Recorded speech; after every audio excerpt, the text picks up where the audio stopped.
4. Os teus olhos me viram quando em secreto fui criado. João capítulo 4. E os meus dias contados e escritos em teu livro,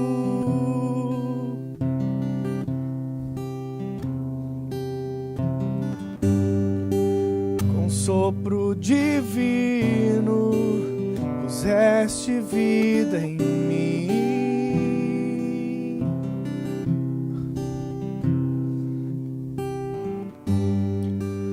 Me amaste primeiro com amor maior do mundo.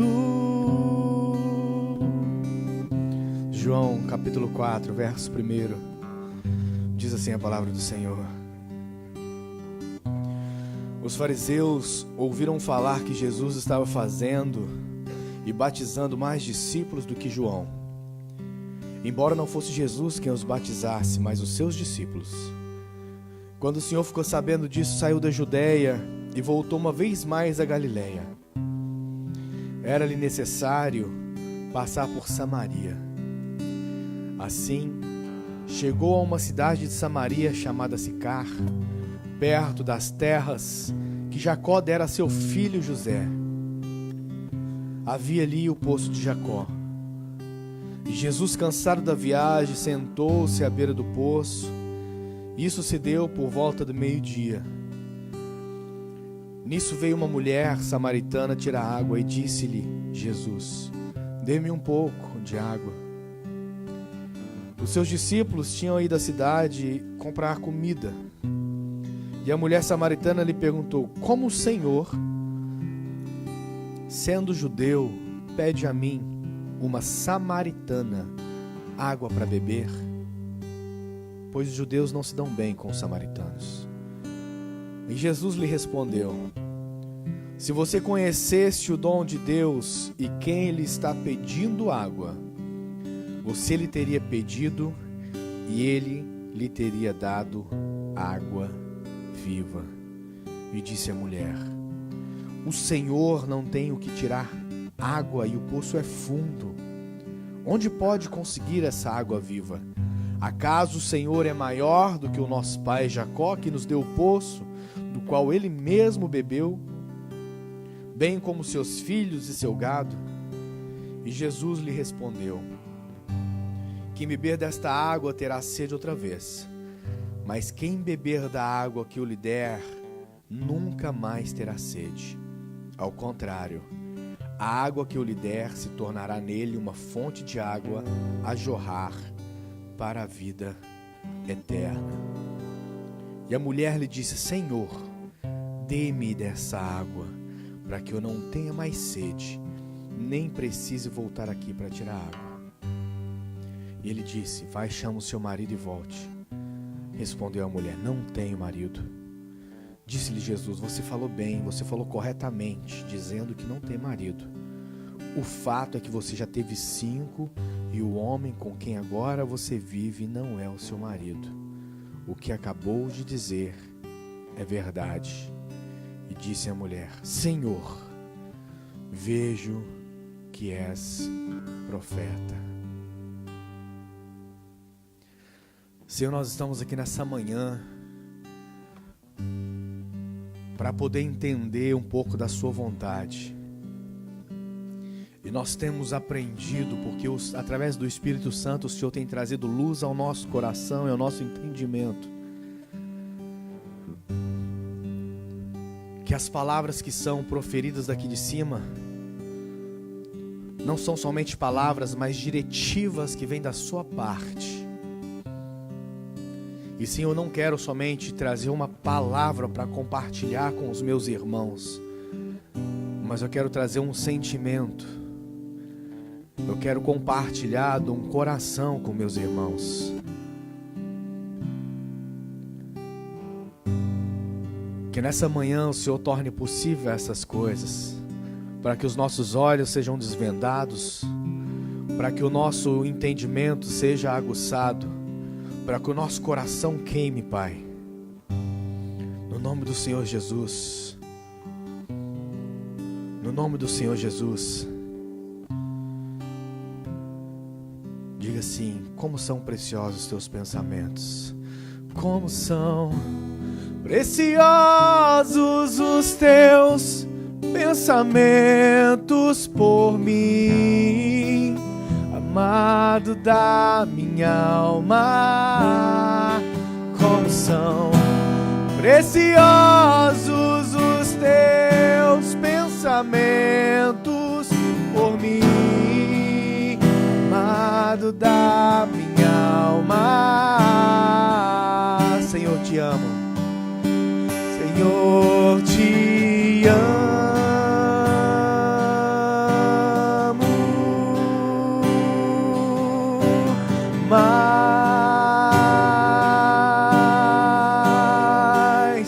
Mais que o ouro, prata, mais que a mim, Senhor, te amo.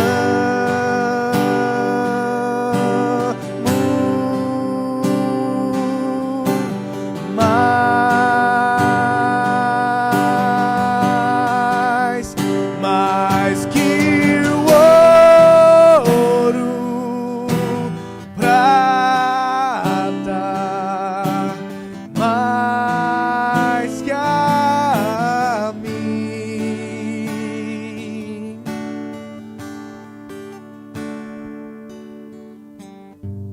Se você for ver no capítulo anterior, no capítulo 3, Jesus ele está conversando com um mestre da lei chamado Nicodemos. Nicodemos era um fariseu, era um homem de respeito, era uma autoridade local. Nicodemos era aquele homem que nós olhávamos e o respeitávamos pela conduta de vida, pela autoridade que estava sobre a vida dele. Nicodemos era um exemplo para a sociedade, era um homem que frequentava o Sinédrio, fazia parte do Sinédrio. Ou seja, era um homem importante, de autoridade, de respeito. E foi justamente com Nicodemos, numa conversa bem particular, que Jesus nos deu o texto áureo da Bíblia, que é João 3,16. Quando Jesus disse que Deus amou ao mundo de tal maneira que deu o seu Filho unigênito,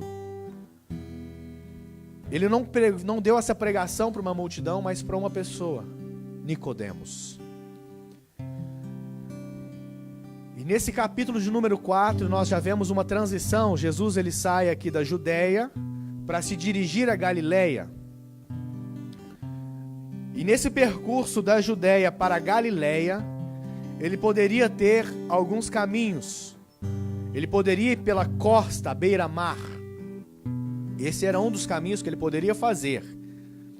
Ele tinha um outro caminho, que era por Pérea. É um outro caminho para chegar a Galileia. Ou ele poderia fazer esse caminho que ele fez passando por Samaria. Dizem que é o caminho mais curto, dizem que é o caminho mais seguro, mas é um caminho no qual um judeu comum não faria. Nós temos um certo conhecimento acerca do desentendimento entre samaritanos e judeus. Mas eu quero deixar isso bem claro, porque eu quero contextualizar exatamente onde esse momento que Jesus está inserido com essa mulher. Eu quero compartilhar com você algumas coisas mais técnicas e mais históricas para você assimilar um pouco mais do contexto no qual Jesus estava inserido durante esse bate-papo com a samaritana. Esse desentendimento entre judeus e samaritanos não era um desentendimento que partia de 10 anos atrás. Não era uma rivalidade que partia de 20, 30 anos atrás. Era uma rivalidade que já vinha de séculos e séculos. Quando o rei Salomão morreu e o seu filho assumiu o trono, Roboão, ele colocou cargas muito pesadas de impostos sobre as 12 tribos de Judá, sobre todo Israel. Só que essas cargas eram tão pesadas, esses impostos eram tão altos, que gerou uma divisão no reino. Aconteceu o seguinte: 10 tribos se desligaram do reino de Roboão. E com o filho de Salomão, o rei Roboão, ficou somente Judá e Benjamim. Judá e Benjamim formava agora a chamada tribo do sul, região do sul. E as outras 10 tribos levantaram um rei para si, chamado Jeroboão. E esse rei Jeroboão reinou sobre as outras 10 tribos. E essas 10 tribos passou-se a chamar Reino do Norte. Então, era uma só tribo, mas devido às cargas de impostos altas, ao comunismo, à arrogância, à dureza do coração de Roboão, houve uma divisão e agora formou-se o Reino Sul e o Reino Norte.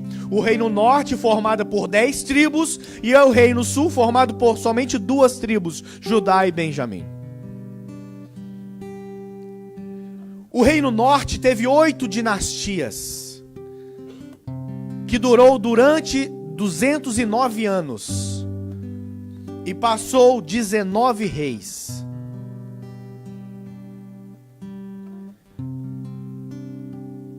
E durante um período após esse tempo de reinado, esses 19 reis, esses 209 anos, essas 8 dinastias diferentes reinando sobre o Reino do Norte,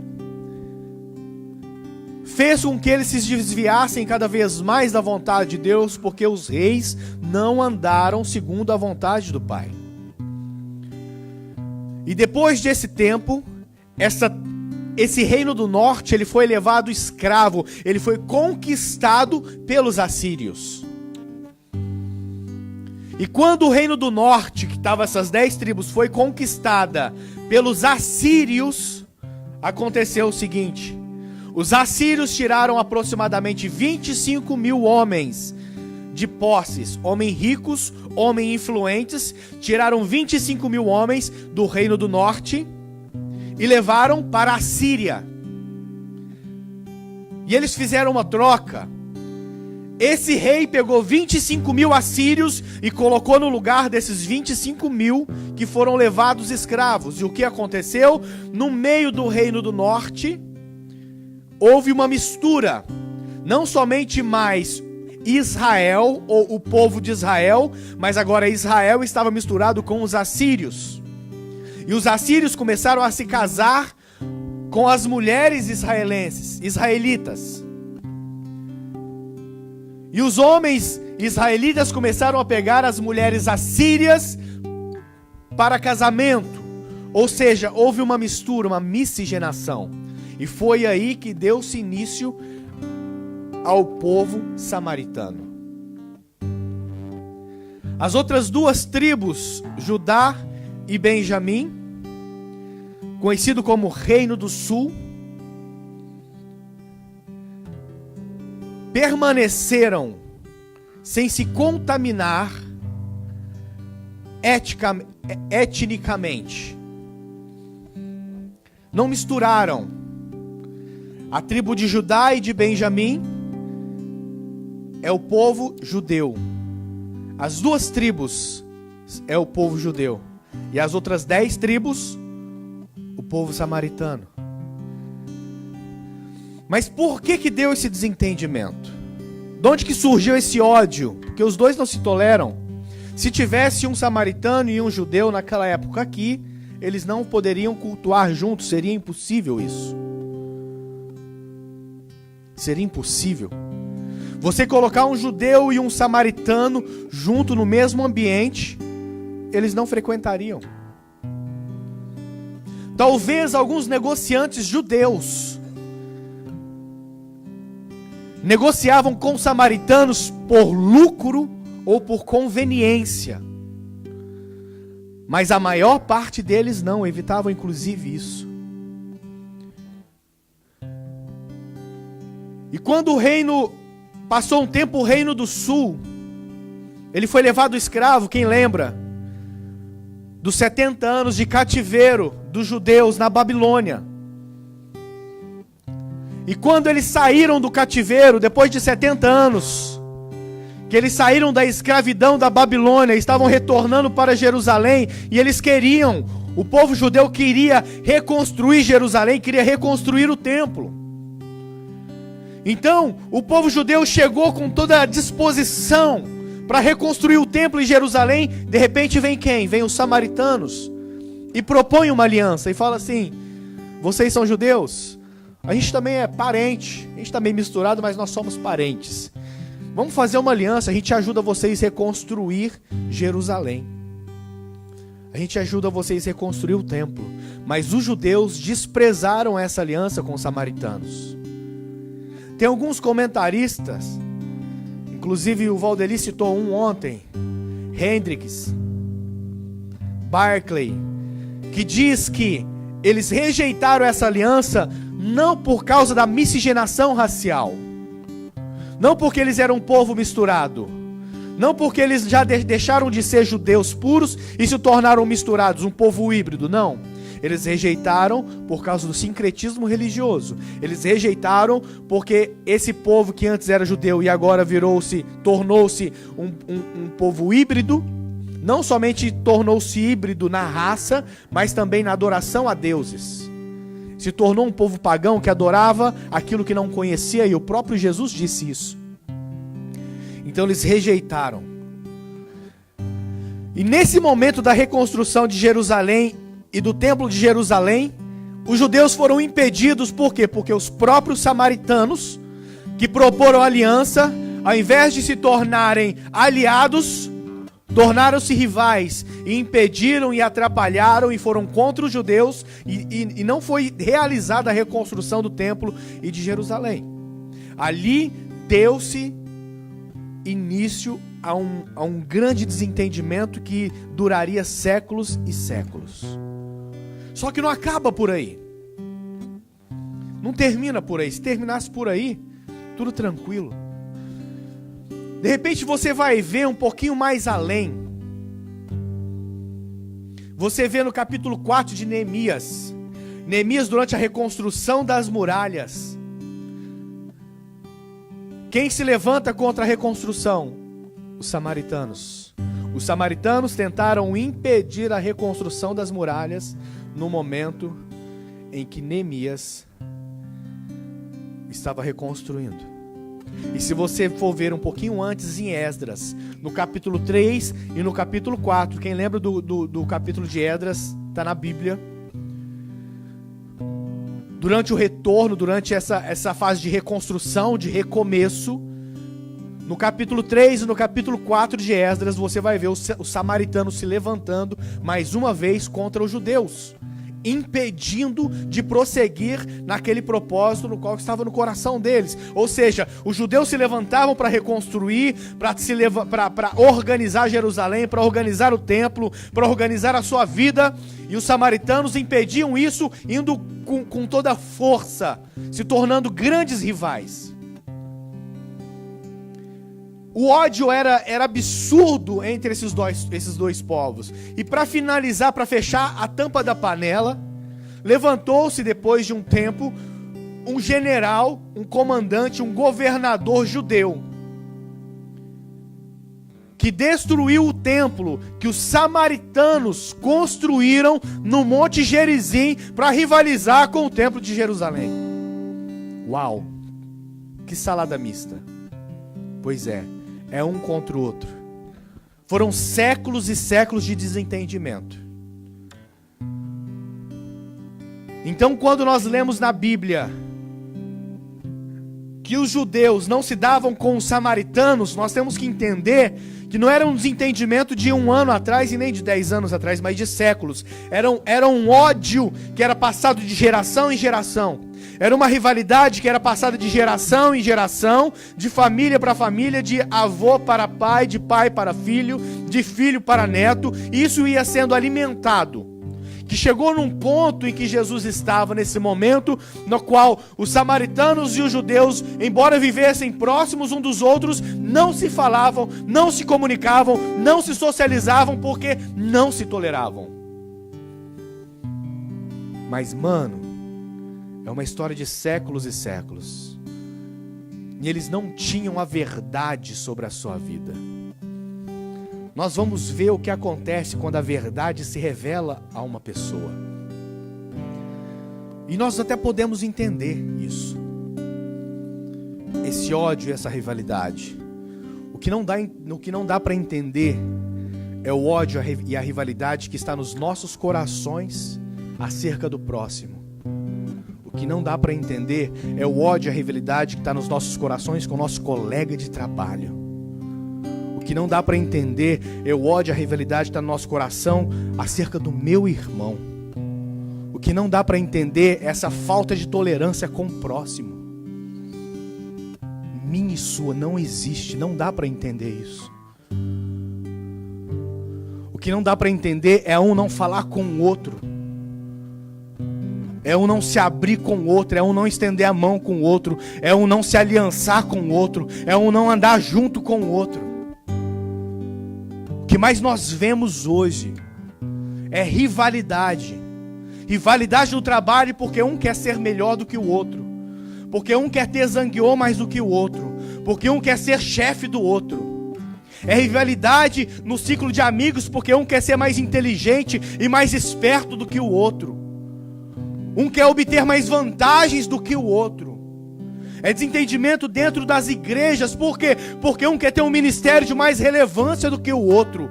Um quer aparecer mais do que o outro. Um quer fazer mais do que o outro. Nós não somos judeus e samaritanos que tivemos um ódio, uma rivalidade desenvolvida acerca dos séculos e dos séculos. Não. Nós somos irmãos em Cristo. Nós somos filhos, nós fomos feitos filhos pelo sacrifício de Cristo, para que eu e você nos tornássemos pais de uma geração. E pai não é aquele que rechaça, pai não é aquele que manda embora, pai não é aquele que cospe, que chuta, que vira as costas para o filho, não. Pai é aquele que estende a mão, mesmo quando o filho é desobediente, mesmo quando o filho é vacilão, o pai já perdoou porque é filho. E qual que tem sido o nosso coração para essa paternidade que Deus falou? É sobre vocês, e vocês têm responsabilidade sobre essa geração. Como que nós temos sobressaído, como que nós temos lidado com isso? Como nós temos resplandecido essa rivalidade? É um defendendo o seu? Não, cara! Nós temos que ser pais, nós somos filhos, temos que ter coração de filhos, temos que ter mente de filhos, mas nós temos que reproduzir o que o pai faz. Jesus disse: eu faço aquilo que o Pai faz, o que eu vejo Ele fazendo, o que Ele me fala para fazer eu faço. E nós queremos muita coisa, menos assumir o nosso papel nessa geração, que é assumir a paternidade.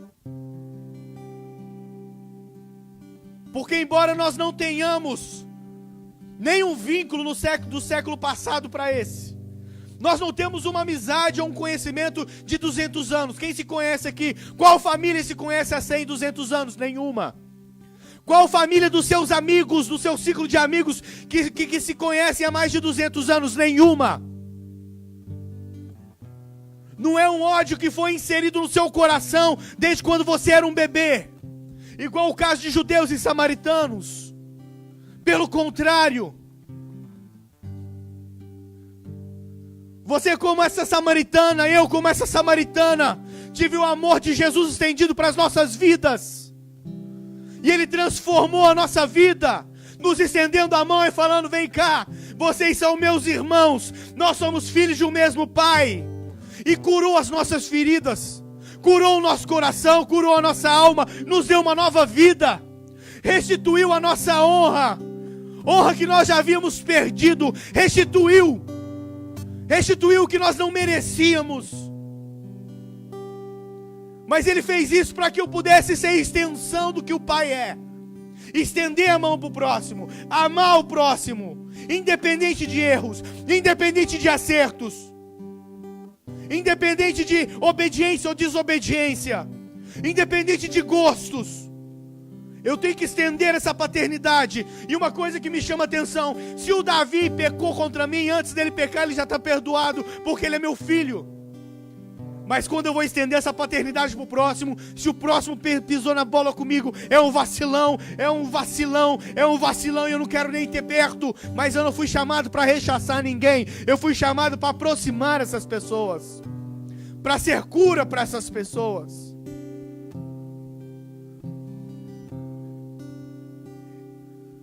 Jesus não passou por Samaria porque pela logística era mais perto.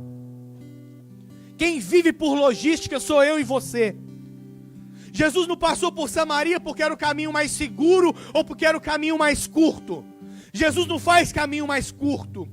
Jesus não se importa com o caminho mais seguro. Jesus, ele não anda por logísticas como eu e você. Nós fazemos o que é mais fácil para nós. Nós buscamos contribuir com aquilo que é fácil para nós. Porque se é oneroso, se dá trabalho, se é pesado, eu não vou fazer. Se é mais longe, eu vou cansar, eu não vou fazer. Nós vivemos por logística. Jesus não vive por logística. Jesus vive e anda por propósito. Ele passou em Samaria, não foi por logística, porque é o caminho mais curto, não. Porque lá ele tinha que encontrar alguém que ele mudaria a vida para sempre. Mas eu e você, nós sempre procuramos nos agarrar naquilo que é mais fácil, naquilo que não dá trabalho, naquilo que não vai tirar do meu bolso, naquilo que não vai tirar do meu tempo. Nós procuramos viver por logística, facilitando as coisas. Não é caminho mais curto, é caminho de propósito. Não é uma vida não é uma vida de atalhos e becos, não. É uma vida de propósito. E Jesus decidiu passar por Samaria porque lá ele sabia que ele mudaria a vida de uma pessoa. Ele saiu da Judéia para ir a Galileia e nesse caminho passou por Samaria. E ele não somente foi para Samaria, mas ele foi para Samaria numa cidade chamada Sicar. E quando ele chegou nessa cidade chamada Sicar, ele tinha um destino correto, já traçado e definido pelo propósito. Ele não ficou andando aleatoriamente em Sicar, ele não foi no centro de Sicar, não. Ele falou assim para os discípulos: vamos comprar comida, porque eu tenho que ir num lugar ali. Mas ele foi até o poço de Jacó. Veja como Jesus, ele começou a diminuir a esfera geográfica. Ele estava na Judéia, iria para Galileia, passou por Samaria, mas não é em qualquer lugar de Samaria. Ele passou em Sicar, mas não é em qualquer lugar de Sicar. Ele foi ao poço de Jacó. E que horário? Meio-dia. Meio-dia no poço de Jacó era o horário mais improvável de você encontrar alguém. Porque as pessoas, por hábito e por facilidade, costumeiramente iam buscar as águas de manhã e à tardezinha. Meio-dia, naquela região, num sol de rachar, ninguém ia buscar água. Era totalmente improvável Jesus encontrar alguém meio-dia no poço de Jacó. Mas o nosso mestre é o rei das improbabilidades. Ele é o rei em resgatar improváveis, em situações improváveis, em locais improváveis. Isso também foi compartilhado ontem à noite aqui. Ele foi até o poço de Jacó e, na maior tranquilidade, olhou para a mulher e falou: cara, eu estou com sede, você poderia me dar um pouco de água? A mulher olhou para Jesus, imagina o que tenha passado na cabeça dela. Ela falou: cara, esse é um judeu, viajante, cansado, e está me pedindo água. Um judeu pedindo água para mim que sou samaritana. E ela estendeu isso para Jesus, falou: meu, você é judeu, você é um viajante judeu cansado, simples, que está aqui ao meu lado pedindo água para mim que sou samaritana. Que juízo você tem?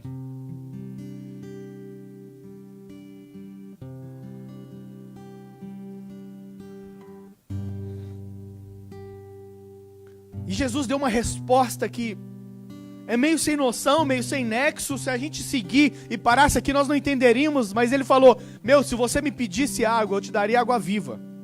E a mulher: não estou entendendo nada.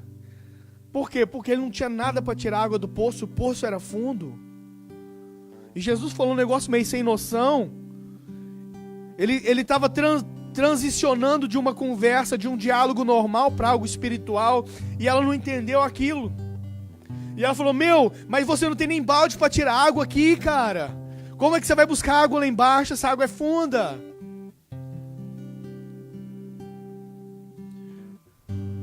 Jesus, ele deu o primeiro passo para se relacionar com essa mulher. Essa mulher olhou Jesus e falou: cara, é um viajante judeu cansado, abusado, querendo beber água no meu balde. Você há de convir comigo, você só toma água no copo de quem você tem intimidade. Você não toma água no copo de qualquer um. Tem um copo, aí chega um cara da fábrica que você não conhece, tira a máscara, tudo suado, pega a água, bebe, aí fica aquelas marcas de gordura da boca, do suor assim. Você vai pegar o copo do cara e vai beber. Cara, você só faria isso se você tivesse muita intimidade com ele. Você só bebe baba do seu filho ou da sua filha. Só quem é pai entende isso. O Daniel vai beber às vezes e baba tudo, eu tomo aquilo como se fosse a coisa mais gostosa do mundo, porque eu tenho intimidade com meu filho. O Davi, ele vai comer, ele suja, a boca dele é muito grande, né? Ele tem uma boca desse tamanho. A boca é pequena, mas a fome é grande. Então acontece um fenômeno. Ele quer enfiar mais comida do que a boca dele consegue abrir. Então suja tudo ao redor da boca dele aqui. Ele gasta quase uma caixa de tixo por refeição. E quando suja assim, ele vai lá e pega o copo de suco ou o copo de água ou de chá e bebe. E fica tudo marcado de gordura ou de macarrão, se for molho. Aquela coisa marcada no copo. A gente janta ou almoça juntos, nós não pegamos copos separados. Eu tomo com o Davi, tomo com o Daniel e ela também. Pega 2 copos, um pro Davi e um pro Daniel. E a gente toma juntos. Então quando ele baba ali tudo sujo, a gente vai e toma do mesmo jeito. Mesmo que esteja tudo sujo. Por quê? Porque eu tenho intimidade com meu filho. Talvez a mulher não estivesse entendendo o que Jesus estava pedindo aqui. Porque na cabeça dela estava passando: mas quem que é esse cara? Eu nem conheço esse cara. E tá pedindo aqui para tomar do meu copo. Tá pedindo para tomar. É muito pessoal isso é muito íntimo. Isso é muito particular.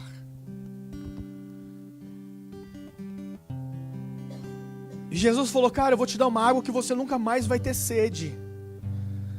De repente despertou a curiosidade da mulher. Mulher não é curiosa, mas despertou a curiosidade da mulher.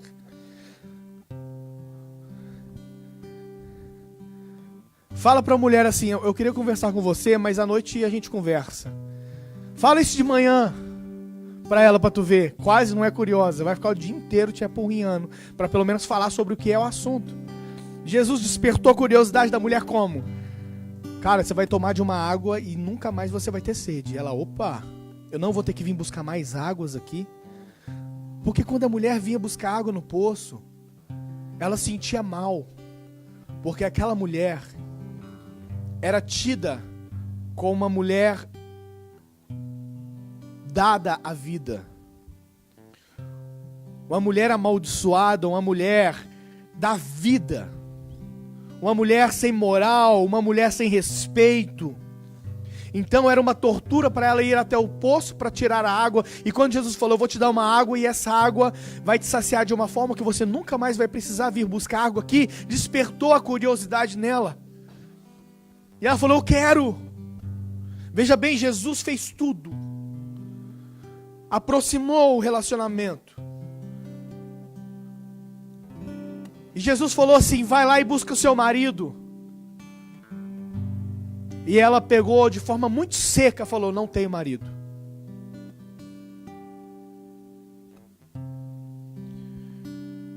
E Jesus disse assim: você falou bem, viu?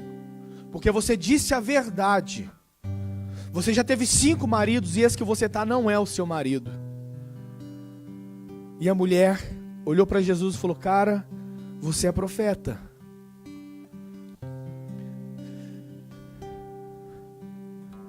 Veja bem como foi desenvolvendo essa conversa. A mulher olhou Jesus e quando Jesus pediu água, ela fez uma análise. É um judeu, viajante, simples, folgado e abusado, porque está pedindo água para mim, que sou uma samaritana. Se a gente não deve trocar uma palavra, ainda mais eu emprestar o meu copo para ele beber uma água, não. E Jesus foi encurtando o espaço, deixou de ser um simples viajante judeu cansado, e avançou para algo mais pessoal e algo mais íntimo. Ela já estava reconhecendo como profeta. Uau, vejo que você é profeta. Você está contando aqui coisas que você não sabe acerca da minha vida. Vejo que tu és profeta. Jesus foi aproximando o coração daquela mulher do seu coração. Uma simples conversa. Jesus não fez mágica. Jesus não falou abracadabra. Jesus não mandou um anjo vir. Jesus não mandou um exército de anjos poderosos para mostrar que ele era profeta, que ele era o Senhor, que ele era o Messias. Não, durante uma conversa, uma troca de coração, uma troca de sentimento, Jesus foi revelando quem ele era para aquela mulher.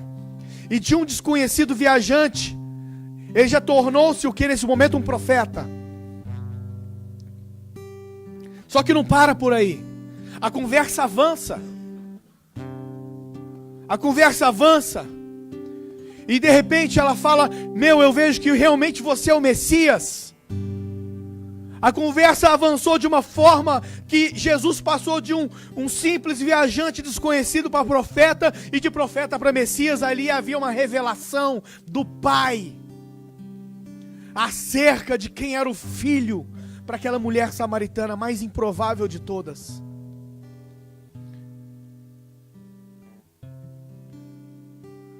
Alguns dizem, eu já vi algumas exposições, dizendo que essa mulher era uma prostituta. Equívoco. Dizendo que essa mulher era uma mulher da vida. Um equívoco. Se você conhece um pouco das leis judaicas, se você conhece um pouco da tradição, não somente judaica, mas inclusive a que os samaritanos viviam, que eles criam no Pentateuco. Eles tinham o Pentateuco como a Bíblia deles. Você vai ver que se uma mulher, muito dificilmente, ela adulteraria, porque as leis eram severas contra o adultério. As leis eram extremamente severas contra o adultério. Dificilmente uma mulher adulteraria. E muito mais dificilmente uma mulher adulteraria 5 vezes e não sofreria a pena de tal delito. E ontem, durante a pregação do Valdeli, que ele pregou sobre Zacarias, Isabel, João Batista, Maria, Jesus, quando ele falou assim: Isabel era velha e era estéril. Já veio mais uma coisa no meu coração. Provavelmente essa mulher, ela foi uma mulher abandonada por 5 maridos, não uma adúltera. Provavelmente ela tenha sido abandonada pelos 5 maridos e não abandonou os 5 maridos. Porque nós entendemos que uma mulher, uma viúva não consegue sustento para si, era difícil demais naquela época. Então, quando uma mulher se tornava viúva e não tinha filhos para sustentá-la, ela estava assinando ali um decreto de pobreza, de necessidade. Porque quem socorreria ela se não tivesse os filhos? Uma mulher não trabalhava assim, não tinha essas possibilidades de hoje. Então a mulher, muito provavelmente, não abandonou os maridos. Essa mulher, ela foi seguidas vezes abandonada. Se casou a primeira vez, foi abandonada pelo marido. Se casou a segunda vez, foi abandonada pelo marido. Se casou a terceira vez, foi abandonada pelo marido. Se casou a quarta, quinta vez e foi abandonada pelo marido. Essa mulher era uma mulher abandonada, era uma mulher frustrada. Era uma mulher que ninguém queria. Muito possivelmente pode ser que ela fosse estéril. Um dos motivos que era permitida a separação era se uma mulher fosse estéril. Pode ser que ela tenha sido estéril. Pode ser que ela não fosse capaz de gerar filhos. Uma mulher abandonada, deixada de lado, seguidas vezes, e samaritana.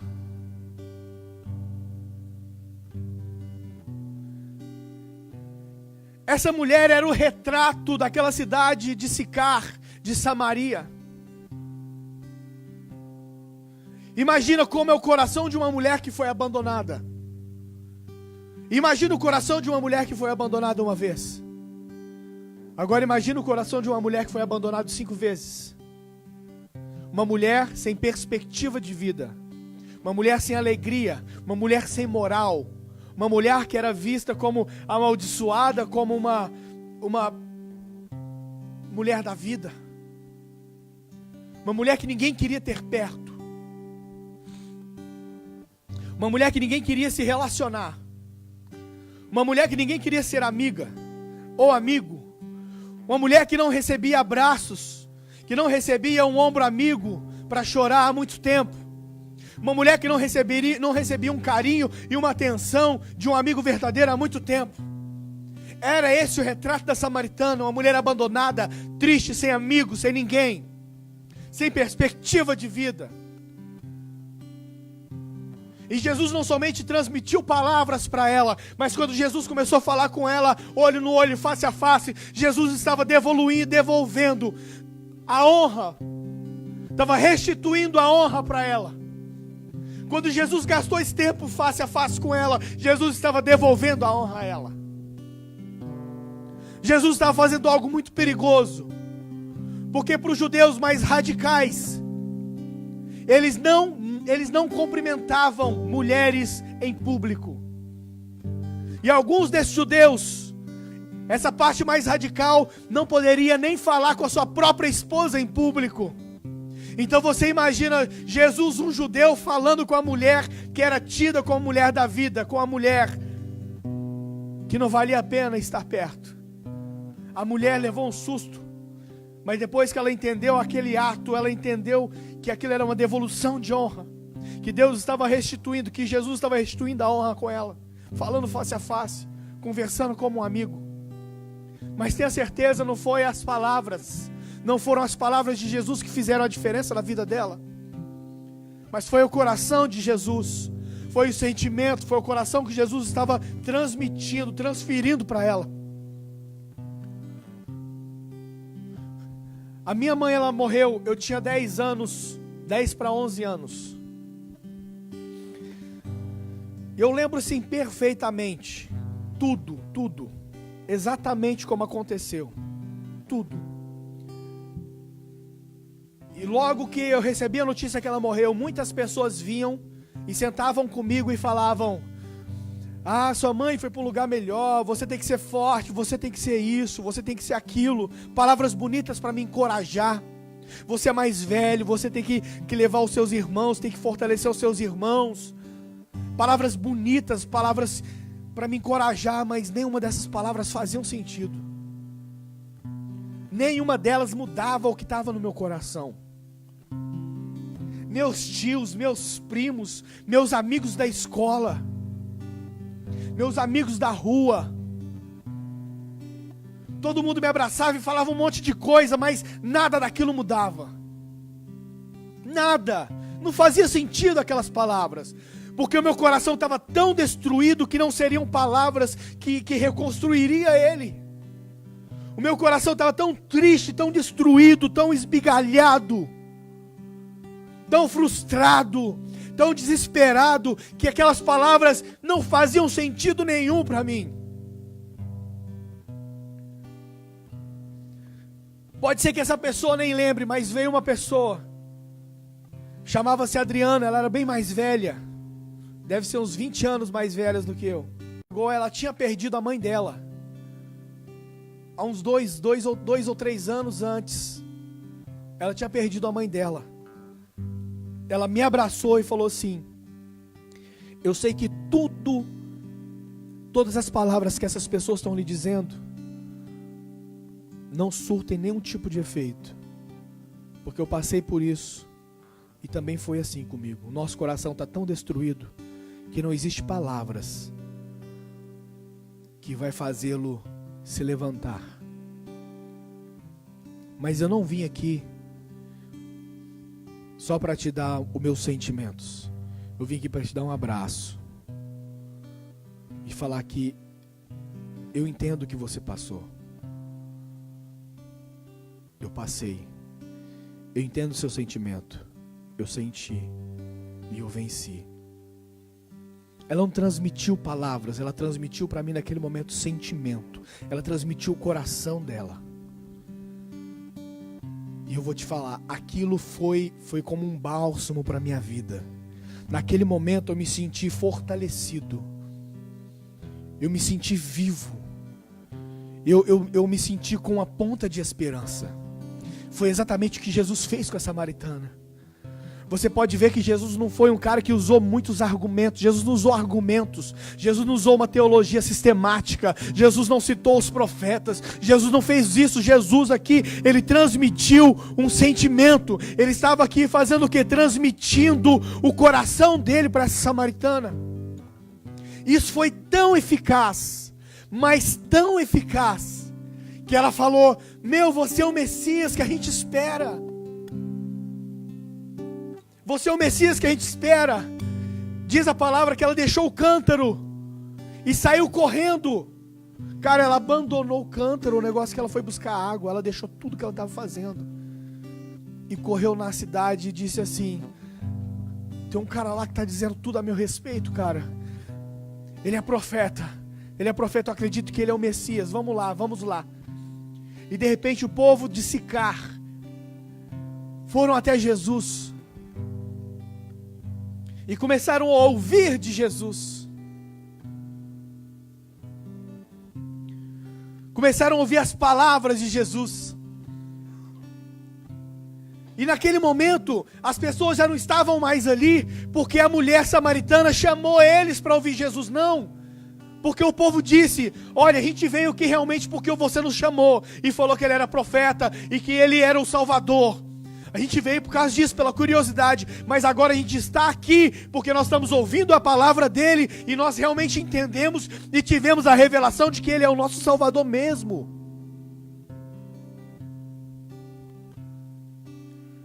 O nosso problema é que ainda nós temos um grande resquício de evangélico no coração, de crente no coração. Nós queremos ir somente em lugares em que nós nos sentimos bem. Nós queremos frequentar lugares somente que não são impuros. Ei, tá doido? Nós temos que ir a lugares onde ninguém vai. Nós temos que abraçar pessoas que ninguém abraça. Nós temos que compartilhar o nosso coração com pessoas que ninguém compartilharia.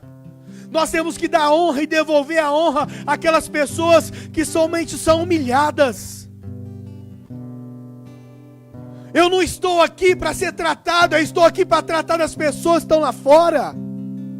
Ei, acorda! Eu não estou aqui para ser bajulado. Eu não estou aqui para as pessoas ficarem ao meu redor, não. Eu estou aqui recebendo do Pai para ir lá fora e transmitir esse coração. Transferir sentimento com as pessoas necessitadas. Eu tenho que ir onde ninguém vai. Eu não vou no casamento da minha prima ou da minha tia porque é na igreja católica. Vai, faça a diferença lá. Só não reza o negócio, mas faz a diferença lá. Eu não vou nessas festas porque tem bebedeira, tem gente que fuma, tem gente que bebe. Ei, você tá louco, cara? É esses lugares que a gente tem que estar e fazer a diferença. Mostrar que somos felizes sem nos embriagar. Mostrar que nós temos prazer sem usar droga, sem usar cigarro. Mostrar que nós vivemos bem sem a necessidade de nenhum outro argumento. Porque a gente vira crente, a gente vira evangélico e se torna um chato. Jesus ia onde ninguém ia. Jesus devolvia honra onde ninguém queria devolver a honra. Sabe aquele cara chato que você trabalha? Aquele cara chato que está no seu ciclo de amigos? Eu estou falando daqueles caras chatos que são deixados de lado, que são abandonados, que já têm uma vida sofrida, que são pobres, que fedem às vezes, não usa desodorante, não usam perfume. Esses caras são essas pessoas que a gente tem que ir até eles, devolver a honra, porque são improváveis, porque Jesus pegou essa mulher, a mais improvável de todas, e depois que ela teve um contato com Jesus, ela evangelizou, ela foi a missionária em Samaria. E o negócio foi tão forte, mas foi tão forte que o povo de Sicar falaram assim: Jesus, fica conosco mais um tempo. Esse culto de 2 horas não é pouco esse culto de 2 horas. Vamos fazer uma vigília. E diz o texto que Jesus ficou durante 2 dias ensinando e falando àquele povo. Por que Jesus tem esse poder de atração? Porque Ele não fala, gente. Ele não ensina. Ele transmite coração. Ele transmite uma verdade. Ele não prepara um sermão e vem seguir o sermão e o esboço, palavra por palavra. Isso é bom, mas isso engorda somente o nosso intelecto. Jesus não fazia isso, Ele não era homilético. Jesus, Ele era humano. Ele trazia não palavras, mas trazia o coração. As palavras dele vinham acompanhadas de compaixão e de amor. E até quando nós vamos querer pregar dessa forma, trazendo um esboço legal, trazendo umas palavras de efeito, de impacto? Jesus não estava nem aí com impacto. O que Jesus queria era transmitir um coração, transmitir um sentimento. Jesus não era o melhor pregador, mas Ele era o amor. Jesus não transmitia palavras vazias. Quando eu subo aqui e transmito palavras vazias, você sai daqui vazio. É a palavra de Deus. Mas a palavra de Deus tem que vir cheia de amor, cheia de compaixão, cheia de verdade. Eu não posso subir aqui e pregar algo que eu não vivo. Eu posso expor, eu posso subir aqui e expor aquilo que eu não vivo, porque eu ainda vou viver. Não pode, cara. Não pode. Como que eu vou levar o Valdeli mergulhar comigo numa profundidade de 10 metros na piscina, se eu não conseguir chegar até lá hoje, até lá ainda? Eu só consigo trazer as pessoas até onde eu cheguei. Eu só consigo conduzir as pessoas na profundidade que eu cheguei. Não adianta eu querer levar as pessoas para a profundidade do oceano, se a minha intimidade com o Pai, ela é rasa como uma piscina de criança. Eu tenho que viver de acordo com aquilo que eu sou. Se eu ainda estou no rasinho, eu vou pregar acerca de coisas que são pertinentes à minha realidade. Eu ainda estou engatinhando, eu preciso de boia e eu estou na piscina de crianças. Essa aqui é a minha realidade. E quando você vier falar e pregar a sua realidade, ela vai impactar muitos corações e muitas vidas. Agora eu não posso vir aqui e vestir uma manta de super-herói e falar: é isso, é aquilo, tem que ser assado, porque eu já fiz isso, porque eu já fiz aquilo, e eu sou mais santo. Não é momento da gente denunciar falta de santidade. É momento da gente mostrar o caminho da santidade com a nossa vida. Não é o momento de denunciar com palavras. É o momento de fazer o que é reto, para as pessoas verem o que estamos fazendo, o que é reto, e ir atrás. Não é palavras que vão mudar, é o sentimento, é a nossa verdade, é a palavra que eu carrego. Que palavra que você carrega? Que verdade que você carrega? Qual verdade você está pregando para as pessoas que estão ao seu redor? Qual verdade você está vivendo para as pessoas que estão ao seu redor? As pessoas que estão comigo no dia a dia, eu falo, eu sou um vacilão, um cara que necessita da graça e da misericórdia do Pai, porque eu sou um pecador, e eu preciso mesmo, porque eu vacilo, mas o Pai é tão bom que Ele perdoa.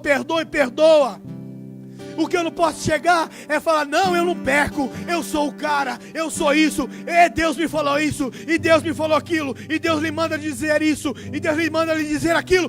Mano, já passou essa época, não é hora, já virou a chave. Acompanhe o movimento de Deus. Deus vai falar com o próximo através da minha vida, não é da minha palavra, não é o que eu falo, é o que eu vivo. Não adianta você falar, eu tenho que viver, e as pessoas vão sentir esse coração, vão sentir essa verdade, vão abraçar essa verdade e vão seguir a Cristo, porque eu sigo a Cristo, não porque eu mostro o caminho.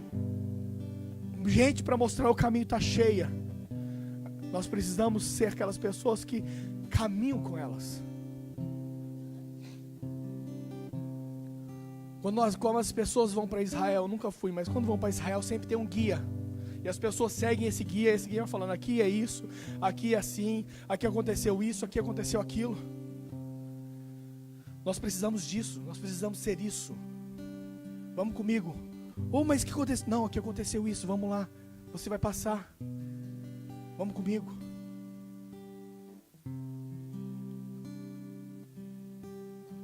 Jesus transmitiu uma verdade. Samaria foi impactada pelo poder do Cordeiro, o poder do amor. Não é o poder de persuasão, não é o poder da eloquência, não é o poder do conhecimento, não. O poder do amor impactou aquela nação. Essa mulher era o retrato daquela cidade, uma cidade abandonada, uma cidade triste, uma cidade mal vista, uma cidade frustrada, uma cidade que as pessoas não queriam estar, não queriam negociar, não queriam morar. Jesus devolveu a honra àquela mulher, pelo simples fato de transmitir o coração e a verdade que ele carregava. São dias de transmitir o nosso coração, de compartilhar o nosso coração com o próximo, de compartilhar a verdade que eu carrego. Não é a verdade que o outro carrega, não é a verdade que o outro pastor ou que o outro irmão carrega, não é a verdade que eu carrego. Eu tenho que transmitir, são dias de transmitir o meu coração, a minha verdade. E Deus vai acrescentar na nossa vida muitos e muitas samaritanas, cada um de acordo com a sua verdade, cada um de acordo com a palavra que carrega.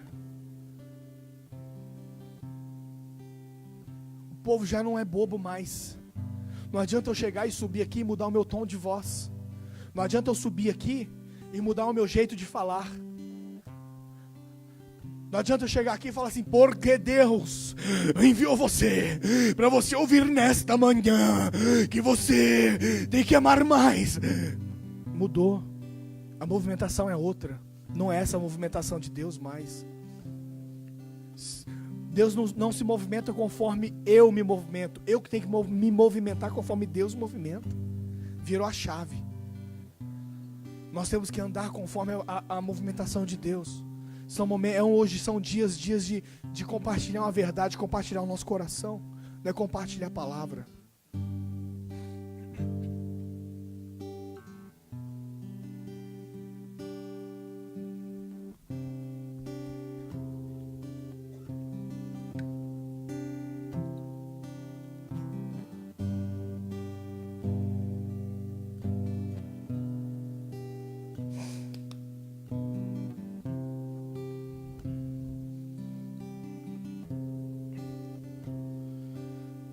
Assim, os meus olhos, quando em secreto, os meus dias contados e escritos em teu livro, os meus dias contados e escritos em teu livro.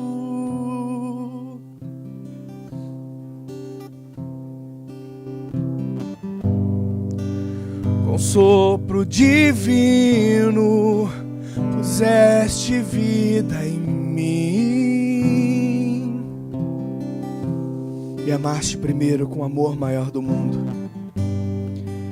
Me amaste primeiro com o amor maior do mundo.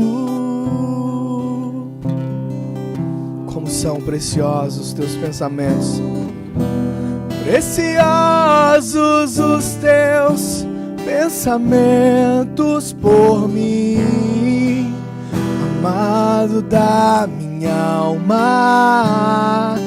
Como são preciosos os teus pensamentos por mim, amado da minha alma. Diga assim: eu te amo, Senhor, te amo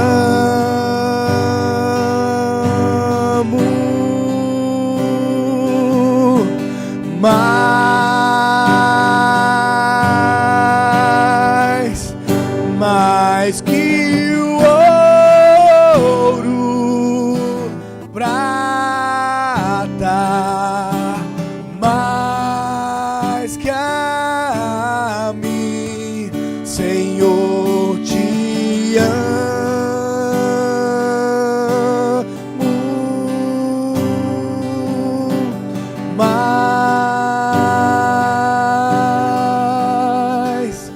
mais que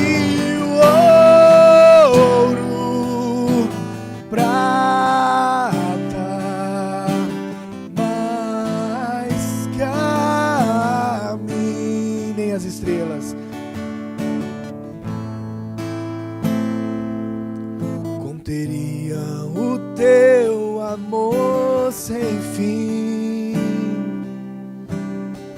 Nem as estrelas, nem as estrelas do céu conteria o teu amor por mim, Senhor, te amo. Diga, amor. Senhor, eu te amo mais que o ouro e a prata,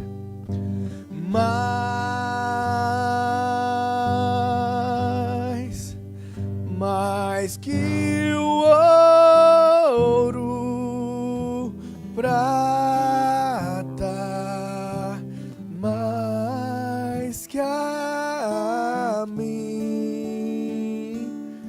Senhor, que nós possamos, no nome de Cristo Jesus, não pregar mensagens, não, Senhor, mas que a nossa vida seja essa mensagem. Que nós não venhamos transmitir um ensinamento com palavras, mas que venhamos transmitir um coração, Senhor. Ajuda-nos a transmitir o nosso coração, a transmitir esse sentimento, Pai. Em nome de Jesus. Ajuda-nos a estender essa paternidade que nos foi alcançada por Cristo Jesus. Nós chegamos até Ti, Pai, através do Filho. E o Filho nos ensina a sermos filhos. E nós somos agraciados e abençoados, e nós queremos estender isso para o nosso próximo. Ajuda-nos no nome do Senhor Jesus Cristo. Em nome do Senhor Jesus Cristo. Amém, amém e amém. Aleluia. Nós vamos passar